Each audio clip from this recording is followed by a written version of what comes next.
Hello दोस्तों, मैं हूं हकीकत का आईना।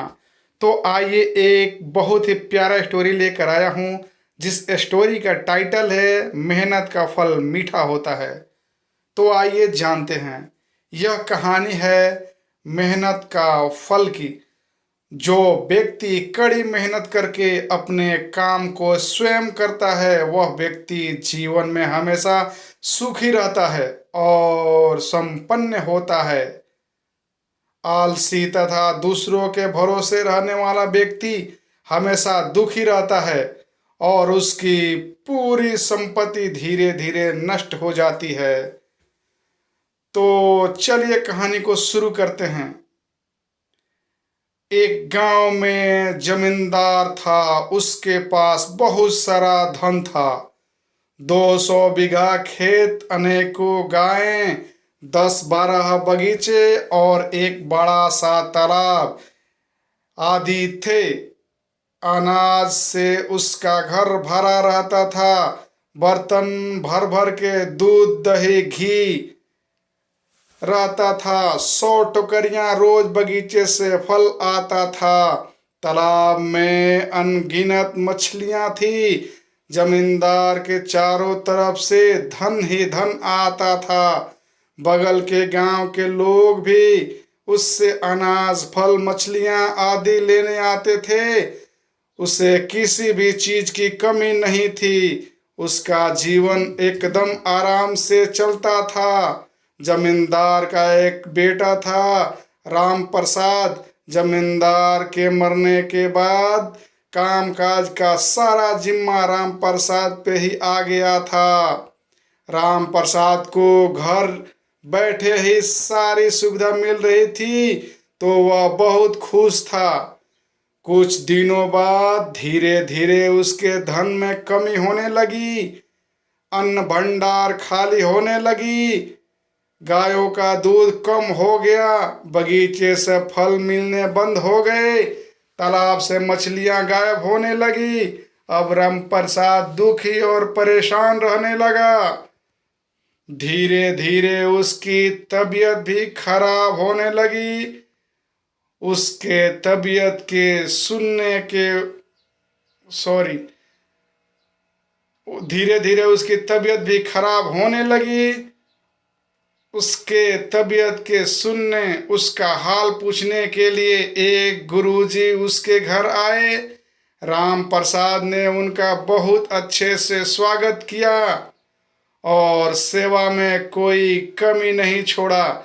लेकिन गुरुजी बिना बताए ही समझ गए कि राम प्रसाद ठीक नहीं है।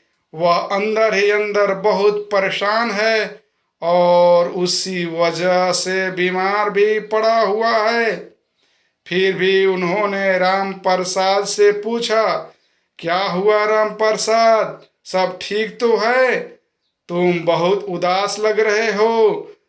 तब उसने कहा कि क्या बताऊं गुरुजी, कुछ समझ में नहीं आ रहा है। मेरा सारा धन दौलत खत्म होते जा रहा है।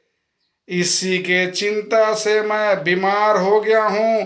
अब आप ही कुछ उपाय बताइए जिससे मेरा सारा धन दौलत पहले जैसे हो जाए। तो गुरुजी ने कहा कि तुम चिंता मत करो, सब ठीक हो जाएगा। सबसे पहले तुम मुझे अपना दिनचर्या बताओ। राम प्रसाद ने बताया कि गुरुजी, चिंता का कारण रात में जल्दी नींद नहीं आती है, इसीलिए सुबह देर तक सोता रहता हूँ। फिर स्नान करता हूँ, उसके बाद भोजन और फिर दोपहर में सो जाता हूँ। फिर जब सो करके उठता हूँ तो शाम के समय अपने मित्रों के साथ बिताता हूँ। फिर रात को जब बिस्तर पर जाता हूँ तो वहीं चिंता सताने लगती है, इसीलिए मुझे सोते सोते देर हो जाती है। गुरुजी ने पूछा, क्या तुम कभी अपने खेतों में घूमने जाते हो कि नहीं? तो उसने बताया कि नहीं गुरुजी, मैं कभी नहीं जाता हूँ, मेरा सारा काम मेरे नौकर चाकर करते हैं। गुरुजी समझ गए कि अपने कारोबार का देखभाल न करने के कारण इसकी यह बुरी हालत हुई है, पहले से अधिक मात्रा में मिलने लगी है। तो दोस्तों, अब इससे पता चलता है कि ये जो राम प्रसाद है बहुत आलसी है, अपना काम धंधे पे ध्यान नहीं देता है, इसी के कारण उसके धन दौलत में कमी होने लगा था। चलिए आगे देखते हैं क्या होता है अब। और मुझे कभी भी थकावट नहीं होती है, बल्कि पहले से और ज़्यादा फुर्ती आ गई है। पर गुरुजी, आप मुझे ये बताइए ना कि अभी तक मुझ उस अद्भुत चिड़िया का दर्शन क्यों नहीं हुआ? क्या मैं वहां जाने में देर कर देता हूँ? क्या तब उसे गुरुजी ने बताया कि देखो राम प्रसाद, मेहनत ही स्वर्ग का अद्भुत चिड़िया है, मेहनत से ही हमें सुख और समृद्धि प्राप्त होती है। अगर तुम इस तरह मेहनत करते रहोगे तो तुम्हारे मेहनत का फल जरूर मिलेगा और अपने काम धाम पर ज्यादा से ज्यादा ध्यान दोगे तो तुम चारों तरफ से संपन्न रहोगे।